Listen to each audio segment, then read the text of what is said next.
வணக்கம் நண்பர்களே. ஒரு நிமிடம் யோசித்து பாருங்கள்.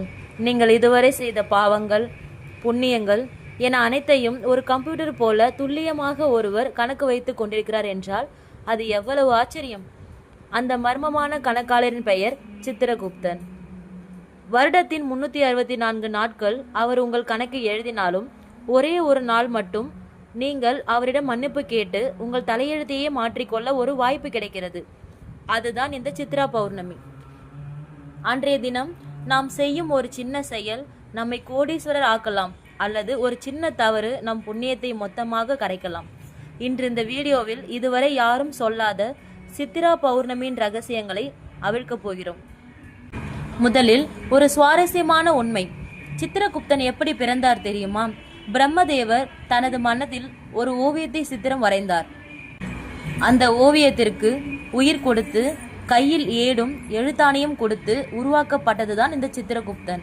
இதனால்தான் அவருக்கு சித்திரகுப்தன், அதாவது மறைந்திருக்கும் ஓவியம் என்று பெயர் வந்தது. சித்திர மாதத்தில் சித்திரை நட்சத்திரத்தில் அவர் பிறந்ததால் இந்த பௌர்ணமி அவருக்கு மிக மிக விசேஷம். உங்களுக்கு தெரியுமா, யமதர்ம ராஜாவே சித்திரகுப்தனிடம் கேட்டுத்தான் ஒருவரின் ஆயுளை தீர்மானிக்கிறார். உங்கள் ஆயுளையும் ஆரோக்கியத்தையும் தீர்மானிக்கும் அதிகாரம் அவரிடம்தான் இருக்கிறது. அன்று நீங்கள் செய்ய வேண்டிய மிக முக்கியமான 3 விஷயங்கள் பற்றி பார்ப்போம். எழுத்து வழிபாடு. அன்று ஒரு நோட்டு புத்தகத்தில் ஓம் சித்திரகுப்தாய நமக என்று 108 முறை எழுதுங்கள். இது உங்கள் புண்ணிய கணக்கை புதுப்பிக்க உதவும் ஒரு எளிய வழி. தரிசனம். அன்று மதுரை மீனாட்சி அம்மன் கோவிலில் கள்ளழகர் ஆற்றில் இறங்கும் வைபவம் நடக்கும். அந்த ஆற்றின் தண்ணீரை தலையில் தெளித்து கொண்டால் கர்ம வினைகள் நீங்கும் என்பது ஐதீகம். வெள்ளை நிற உணவு. பௌர்ணமி சந்திரனுக்கு உரியது.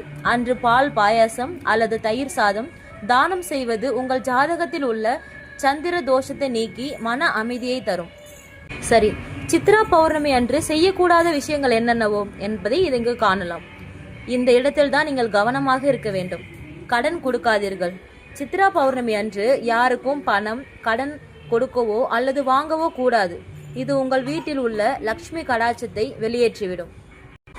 கசப்பான வார்த்தைகள். அன்று யாரிடமும் கோபமாக பேசாதீர்கள். அன்றைய தினம் நீங்கள் பேசும் ஒவ்வொரு சொல்லும் ததாஸ்து, அதாவது அப்படியே நடக்கட்டும் என்று தேவர்களால் ஆசீர்வதிக்கப்படும். அதனால் நல்லதை மட்டுமே பேசுங்கள். பூமிக்கு அடியில் விளையும் காய்கறிகள். அன்று உருளைக்கிழங்கு, வெங்காயம் போன்ற மண்ணுக்கு அடியில் விளையும் காய்கறிகளை தவிர்ப்பது உங்கள் உடலின் காந்த சக்தியை சீராக வைத்திருக்க உதவும். சரி, வீடியோவின் தொடக்கத்தில் சொன்ன அந்த ரகசிய பரிகாரம் இதோ. சித்ரா பௌர்ணமி இரவு நில ஒளி படும் இடத்தில் ஒரு செம்பு பாத்திரத்தில் தண்ணீரை வைத்து அதில் ஒரு வெற்றிலையை போட்டு வையுங்கள். மறுநாள் காலையில் அந்த தண்ணீரை உங்கள் முகம் மாற்றும் கைகளில் தெளித்து கொள்ளுங்கள். இது உங்கள் முகத்தில் ஒரு வசீகரத்தை உண்டாக்கும். அதாவது அந்த தண்ணீரை எடுத்து உங்கள் முகம், கை, கால்களில் தெளித்து வர வர உங்கள் முகம் பார்ப்பவர்களுக்கு வசீகரத்தை உண்டாக்கும் அளவிற்கு அந்த தண்ணீருக்கு ஒரு சக்தி உருவாகும் என்பதை இந்த நில ஒளி படும் தண்ணீரின் ரகசியமாக நான் கூறுகிறேன். மேலும் நம் சாஸ்திரங்களும் அதையே கூறுகிறது. நண்பர்களே, சித்ரா பௌர்ணமி என்பது வெறும் சடங்கு அல்ல. அது உங்கள் ஆன்மாவை தூய்மைப்படுத்தும் ஒரு அரிய வாய்ப்பு. இந்த தகவல்களில் உங்களை மிகவும் வியக்க வைத்தது எது?